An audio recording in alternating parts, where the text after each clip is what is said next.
নিবেদন করছি ভেজাল। লিখেছেন কবি সুকান্ত ভট্টাচার্য। ভেজাল ভেজাল ভেজাল রে ভাই, ভেজাল সারা দেশটায়। ভেজাল ছাড়া খাঁটি জিনিস মিলবে না কো চেষ্টায়। ভেজাল তেল আর ভেজাল চাল, ভেজাল ঘি আর ময়দা।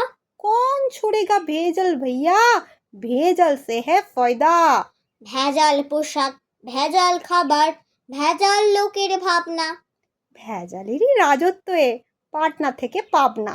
ভেজাল কথা, বাংলাতে ইংরেজি ভেজাল চলছে। ভেজাল দেওয়া সত্যি কথা লোকেরা আজ বলছে। খাঁটি জিনিস এই কথাটা রেখো না চিত্তে। ভেজাল নামটা খাঁটি কেবল, আর সকলে মিথ্যে। কলিতে ভাই ভেজাল সত্য, ভেজাল ছাড়া গতি নেই। ছড়াটাতেও ভেজাল দিলাম, ভেজাল দিলে ক্ষতি ক্ষতি নেই। নেই। নমস্কার। ধন্যবাদ।